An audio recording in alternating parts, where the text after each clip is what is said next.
Get in the know. Non-stop Vikings talk. It's Purple Daily on Score North and ScoreNorth.com. Purple Daily, presented by Surly Brewing Company.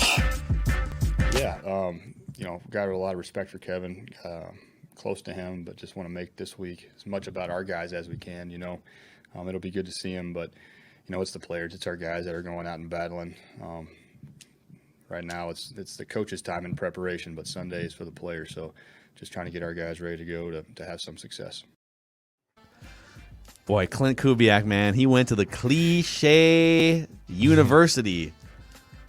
But I like the fact that he's just I think he is just a football guy, man. I think he's kind of a mad scientist, and he's done a really good job. My skepticism of his age and his lack of experience, clearly through 3 games, has been unwarranted. I apologize to Clint so far. He can call a good game against the Browns, though. Otherwise, if you beat the Browns on Sunday, you can spout all the cliches you want, Clint. I mean, he'll spout them regardless, I think. No, but I mean, we won't give a damn if you're spouting cliches if you continue down this path. Speaking of spewing cliches, this is Purple Daily, presented by Surly Brewing Company, and we are Mackie, Judd, and executive producer Declan Goff. Daily Minnesota Vikings entertainment, and we just want the Vikings to win a Super Bowl before we all die. And thanks to those of you who watch the show on the Purple Daily YouTube channel, on a TCL TV, one of the world's best-selling consumer electronics brands. Just got my dad a TCL TV down in Phoenix, Arizona. He's not very technologically savvy, though, so he's just kind of trying to figure out the whole smart TV thing. But luckily, That's TCL a lot to ask a dad. has a very easy-to-navigate menu. Good. So check them out. Enjoy more of the things you love with TCL. Every single week, we dive into the gambling angles, the spreads, the markets, etc. You should never take our advice because you'll probably go broke, but we are just curious and interested in what the markets are saying about each Vikings game. And so before we get to the actual game and the spread and all that stuff, I got a couple other nuggets for you guys here, starting with this one.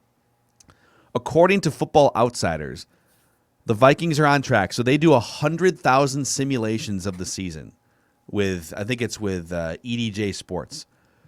And they take all the information available, all the analytics of offense, defense, special teams. Preseason projection is still in the mix here because we're still early. And based on the Vikings' 1-2 start, and based on how they were projected going into the season, Football Outsiders has the Vikings on track to win 8.3 games in their simulation. So 8 or 9 wins. Okay. They have a 26% chance to win the division right now and a 38% chance to make the playoffs. What are your thoughts on that? Ooh, because of the schedule and the start that they're off to, I think that's all pretty fair. Now, I have them ultimately at more wins, and I expect more wins than that. But going back to what Vegas pretty much established before the season for the Vikings, which 2 weeks in looked very smart, I'm not going to quibble with those numbers. I will say this. Personally, I expect more wins. Yeah, I would say like one more win, though. Like I wouldn't say like, oh my God, they're really underselling this team. They should be flirting with 11 wins, hit the over, and go way over above the 8.5, 8.3 that Football Outsiders is saying. But I think that's about fair where they're at playoff percentage-wise. I think only one team comes out of the NFC North. I'd be shocked if a wildcard team comes through the North. It's probably just going to be the division winner, and that's it. So 38% with the Packers probably having a little bit more control of their destiny and having a game up on the Vikings. That's all seems pretty dang fair. Yeah, I think what's tough is they were supposed to beat the Bengals, and so they're supposed to be 2-1 right now. And obviously, if they would just make a 37-yard field goal, they'd be 3-0. Now, there's a lot. You could play that game with a lot of teams. Like NFL games come down to things, and guys fumble, there's missed field goals, and you're going to have games that result poorly because of that. I think if they would have beat the Bengals, obviously they'd be more like in that 9-10 win range. But to me, the biggest thing here and the thing that holds their playoff percentage back a little bit, Declan said, it's going to be tough for a wild card team to come out of that division. So Football Outsiders has a 50% chance or better of every single team in the NFC West making the playoffs. Mm-hmm. Yeah, the Cardinals are like 49.6% or something, and the South might be good too. Yeah, the South. And the other thing when you're looking at the schedule, obviously you get a month in and perceptions start to change. Right. I think perceptions of some of these teams have only gone up, like Carolina and their defensive front. Now they've played a crappy schedule, but that is not a pushover. That's a road game in which you're probably going to be an underdog in a couple weeks. That's a far tougher game than we thought. Yep, and that happens. The Dallas game coming out of the bye. Well, Dallas looks pretty sharp. Yep. They need a clock management specialist, but Dallas's offense looks pretty sharp. Baltimore, the Chargers. That's another game where at first you're like, might go and win that game. Well, they just beat the Chiefs. Green Bay. For a while, you thought Jordan Love was going to be the starting quarterback. Nope, it's Aaron, and he's amazing the last 2 games. So there's not that many light spots on this schedule outside of Detroit, and I think that's what's holding their playoff percentage back right now. If they beat the Browns, it'll go up, obviously. So the 2 biggest flips that I've seen through 3 weeks so far is the Carolina game, which I thought might be sort of tough, now could be really tough. And the flip that is a positive is the Thursday night, December 9th game against the Steelers. Yeah. Because the Big Steelers, Ben, if Big Ben's still playing then, they could be a train wreck. But I mean, they didn't address the QB position. And I think Big Ben is just physically shot. Yeah. In September. Yeah, right. But I'm so like disaster. that becomes a game that I thought the Vikings might win, but it would be tough it might be a game where you should just win that game. Yep. So 38%. Honestly, I would probably just take that. If you would have told me, hey, they're going to start 0-2 and still have a 40-ish% chance to make the playoffs after that, I would say, all right, I think you'd take that and see what happens. According to oddschecker.com, I will say I found this before last night's game was played. Okay. But this is odds of the first NFL head coach being fired. And going into Thursday Night Football, Urban Meyer and Matt Nagy were tied at plus 275. They also have implied chance, 27% implied chance of those guys being the first head coach fired. Would they fire Urban? No, they're not going to. I think after the He'll year quit, he quit, maybe. I think he quits. I think he'll quit before it happens. Yeah. But he's not going to be. They're not going to. They suck. They're not going to fire him. They stink. He's coaching. The only amazing thing to date is that he acts like, how am I losing these games? I'll be happy to fly to Jacksonville, which is, by the way, a hellhole, and tell him you're losing these games because your team's awful, dude. You took over a really bad team. You got hired because your team's terrible. This is going to take a few years. But they're not going to fire him. Now, Nagy is a different story. That one I can be on board with. Is it possible if the Bears put up another just awful offensive performance, is it possible he gets fired on Monday or Tuesday? It should be. I don't think he's a good coach. Man. He had a great first year. He won 12 games. I don't think he's a good coach. They play the Lions. I mean, if they lose to the Lions at home, he gets fired. The Bears are the Bears, and I've read stuff about this. They're very slow to move. So, they might not pull the plug, but they should. Yeah. And if they lose to the Lions at home and that offense continues to look terrible, that place is going to be poisonous.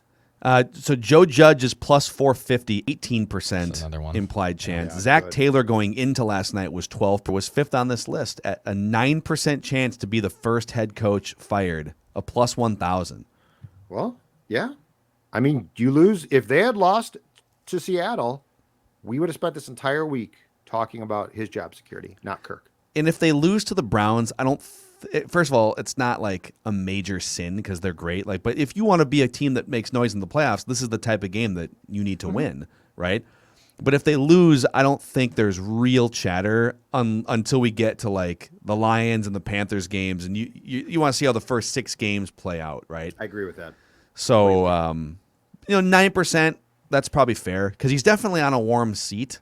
But that performance last week was so good by the Vikings that he bought himself a little, I don't know, like some sort of seat cooler or something. Some chill boys. I think some chill boys. There you go. I think unless they go through a stretch where they lose 4 consecutive games or 5, I think he is now probably safe for the season. But he definitely will be judged fairly quickly after that. Yeah. All right. Should we get to the actual game here? Are you guys ready to make a pick here? So the Vikings-Browns spread and the total and the props presented by our friends at Surly Brewing Company, Judd Zulgad. Oh, when I sit down to do keys, well, actually Keys does, but that's fine too, because we're basically the same guy. When I sit down to do keys to a Vikings win, or I sit down to do my projections and I crunch the film and I crunch the numbers, I do it with the Surly Furious. Clear thinking, because I have a Surly in hand and a calculator in the other. And what I suggest is that you out there, you go to the liquor store today. It's Friday as we record this, and you gear up with Surly, and in particular Surly Furious, for a weekend of football and Surly, because you never ever want to settle, but you do want to get Surly. And send me your pictures. Send me, as Phil says, show me your cans on Twitter. I'm at Jay Zolgad. I want to see your Surly and your way of watching football. Show me your cans on Twitter. Yeah, how you doing? Yeah, I decided Surly cans. So, all right, purple props here. The Browns, as of right now, are 2-point favorites in most sports books. They opened as 1-point favorites. 67% of bets are on the Browns. Wow. 84% of the money is on the Browns. So a lot of Browns love here. That -2 number here, 2-point favorites. Very interesting. A couple other nuggets for you guys, and then we can give our thoughts. So Mike Zimmer is 35-21-1 against the spread at home. That's a 63% cover rate. And that jumps to 69% in non-division games. So he's very good covering the spread at home, even better in non-division games. And even better than that as a home underdog. He's 9-4, which is almost 70% as a home underdog.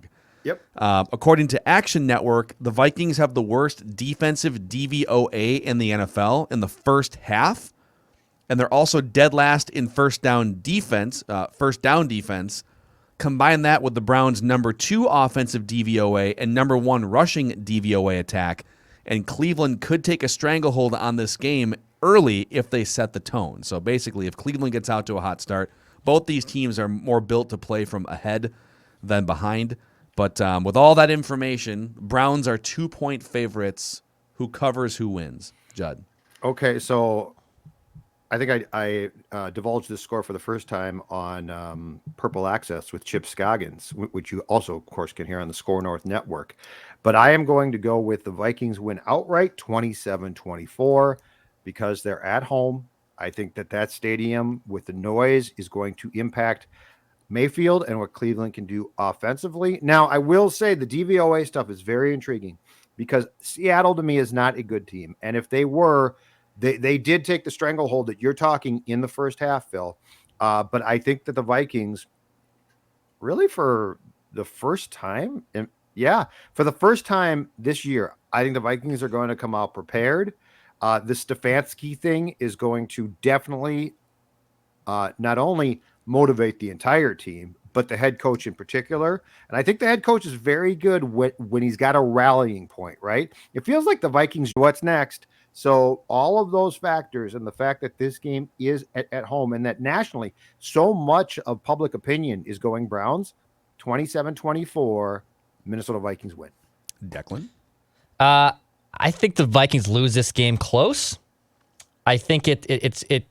I understand why the spread is on the Browns, why the points are on the Browns, and they are a better team. It is to me though kind of shocking how much money is leaning towards Cleveland, even being on the road. Like that 80, you said 84%. 84% of the money is on the Browns. That's crazy to me. I mean, that is a crap ton of money for a team that's coming in on the road and a good team. Don't get me wrong, the Browns are probably a top 5 team in the NFL right now. But I think this one's going to be very, very close.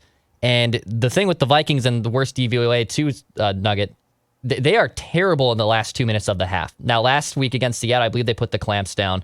But in the last 2 minutes of a half and last 2 minutes of the game, they have just been a complete sieve on defense. Their defense hasn't been great overall, but that's where they've just been getting absolutely gashed in the most inopportune time as well. I think the Browns win this game probably by 1 or 2. If it's by 1, the Vikings would have covered. So You get a Vikings 1 point loss or a Vikings win if you choose them to cover the spread. So you think it's a close Vikings loss? I think it's a close Vikings loss where I'm leaning today. I think the Vikings win this game. I think, in fact, Action Network says there is some sharp money coming in on the Vikings looking at these trends. To me, this is a classic example of how this spread and perception looks different because of a missed 37-yard field goal. If the Vikings beat the Cardinals in Arizona, if Greg Joseph does his job and makes that field goal, the Vikings are 2-1. The Vikings are home, and they've got wins against the Seahawks and the Cardinals, two teams in the toughest division in the entire NFL, right? And so I think in that case, the Vikings would probably be like 2 or 3 point favorites. I think it's hard to go back and sort of prove this, but I legitimately think this line swung by like a half a touchdown because of a missed field goal at the end of that Phoenix game. And so in actuality, the Vikings, I think, are the team that wins this game. I think it's going to be close. I've got it like 23-20 kind of a thing. And I keep looking at these Mike Zimmer numbers against the spread at home as a home underdog. You know, Mike Zimmer doesn't care about like the spread, but it kind of goes to show you when teams are perceived to be favorites over the Vikings coming into the stadium, it doesn't go well very often. Right. And wouldn't shock me if they lost, but we all kind of answered this too. But the over-under for this game, the total is 51.5. Now, Judd, you had it 27-24, which puts it right at 51. So you got the under. I actually think it's going to be further under than people think. Like I'm going to go more in like the mid 40s. I'm going to stick with my 23-20 final score. But Dex, over or under? You didn't really give a score, so over or under 51.5. Do some. Quick math. I do think it's over. I do think it's over. With Chipper on Purple Access yesterday, I think it's going to be an over. I know last week was an under situation. What was 55.5 in that Seahawks game going in, which is insane. Like that is a crap ton of points. And the Browns defense is better. It's improved from what it was last year. But I think this is going to be high scoring and fun. I think it's going to come down to a last drive by one of the two teams. But I would say Browns most likely. Let's see, you're probably like 35-34. Like I think it's just going to be it's going to be close, man. It's going to be close. You're going shootout. That would be fun if it was a 70-point total in a shootout. It's hard to predict. It's so early in the season. I could see a grinded game because these two coaches know each other, but I could also see these defenses just being incapable of stopping each other too. The one thing that concerns me a little bit among the players listed on the Vikings injury report is that Greg Joseph showed up there with a right hip problem. Oh God. Oh, that's good. I hope that's nothing major. Michael Pierce too. Sounds like something. Yeah, and Pierce has an elbow/shoulder problem and was not at practice on Friday. Okay. He took part in all the practice on Wednesday, which leads me to believe he might have aggravated in practice, and then he was limited on Thursday. The one good thing I will say is this: the Friday practice, it's not a walkthrough, but it's the least important practice. So Michael Pierce not being there doesn't necessarily mean he won't play. Yeah. We have not seen the Friday report yet. Dalvin was limited for a third straight day, so he's at least been out there. He's probably going to be questionable. I'm guessing he probably plays. And then Anthony Barr limited again, so he's probably going to be questionable. Yeah, and they've been threatening to bring Barr back for like 2 weeks now, so I can't even guess. Yeah. All right, some props here presented by Federated. Federated's been helping business owners in the Twin Cities for quite some time, for over 100 years, actually. Federated, did I already talk about Federated, by the way? Nope. No. Okay, good. You did I'm not. going You're good. senile here in my mid-30s. I'm the old one. Federated, if you're a disorganized business owner, apparently like me, Federated can help with risk management, with bottom line protection, and they can just help you be more buttoned up as a business and make sure that something horrible doesn't happen that can, cause bad things. Federatedinsurance.com, and remember, at Federated, it's our business to protect yours. All right, props. Kirk Cousins, the over-under for passing yards is 281.5. Over. I'll hit over. If it's going to be 35. It's Kirktober, man. It's Kirktober. It's Kirktober. If it's going to be 35-34, it's a guarantee that dude's hitting 300, maybe probably 350. So, yeah, over. I'll hit the over on that. I'm going under. I think he's very capable of having a good day at like 275. I am going to go under because while Cleveland does have a cornerback out, their pass defense has been stout.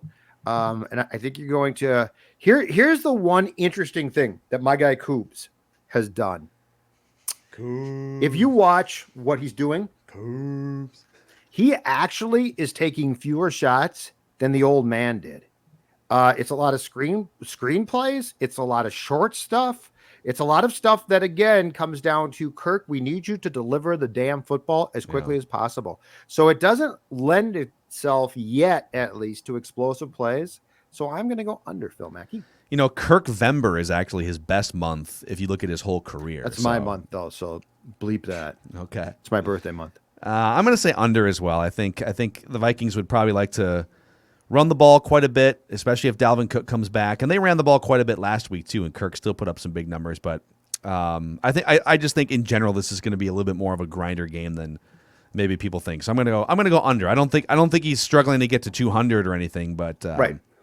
But 300's a lot to ask again. Okay, Baker Mayfield 249.5. Under. Over. Ooh, little dissension. Under. This if Kareem Hunt and Nick Chubb are who they are, they're going to run for 300 yards against this defense. Baker has to be Baker in this game. Baker doesn't have to pass a ton. They're going to hand off the ball a lot. Baker's going to be under that. I'm going over. I think he and Kirk will be at approximately about the same. And I do think Dex is right. But I think what we'll see also is some screen passes. So I'm going to go over. And again, I'll say this: if the Vikings are going to do what I'm saying, which is win, your run defense is going to have to be stout. So far this year, in his 3 games, 321, 213, 246. 2 touchdowns too. Because he only has so many rushing.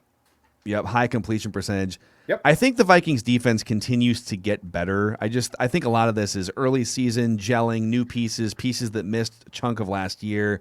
So I think they hold Baker under. However, Nick Chubb over under 77.5 rushing yards. I'm taking the over there. Yeah. The Vikings Slam have the that second. over. The Vikings have the Slam second that. most missed tackles in the NFL this year, and it's still going That's to be hitting, dude. part of a problem. Who said That's that? hitting the over.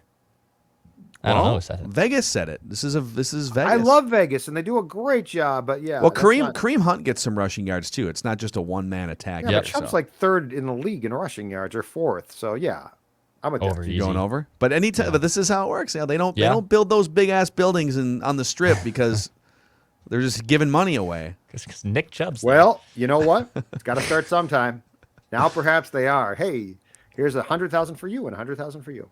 All right, and then one more for you here. Kirk Cousins, 35.5 pass attempts. 39.5? 35.5. Oh, Under. 35.5. I was about to say. Under for me. Yeah, I also lean under. I think he gets 30, but I think that's a little high, so I'll go under. Some of it depends on game flow, right? Like if they fall behind early, it's over. For like he'll go over. He's thrown 49, 32, and 38, so he's gone over that number twice. I think there's a chance they fall behind again, and he has to play some catch up. Maybe this is the week he gets his 4th quarter comeback. I'm going over. Okay. Plus, yeah, all that's the not weapons, bad. man. You got to spread that ball around. There's some weapons on this team. So there you have it. Those are your purple props and your picks for the week here. I Purple really Daily. would love to know if Dalvin is going to play or not, because I do think that definitely impacts the game as far as strategy from the Vikings offensively. It didn't much last week. They gave the ball to Alex Madison 26 times or whatever on the ground. I'm just saying I think it has an impact. Okay. Well, this is going to be a super fun game, and you'll be able to chime in one way or the other, either with us being your therapist or us being the party organizers on Vikings Vent Line right after the game is over on the Purple Daily YouTube channel. So check us out. You guys helped us break another monthly record for downloads and consumptions of Purple Daily and of Mackie and Judd and the whole Score North network. So it's been cool to see the response and a lot of positive responses on the Realistic Randy and Alex Boone episodes. So keep that feedback coming and join us right after Vikings-Browns on the Purple Daily YouTube channel for Vikings Vent Line See you guys.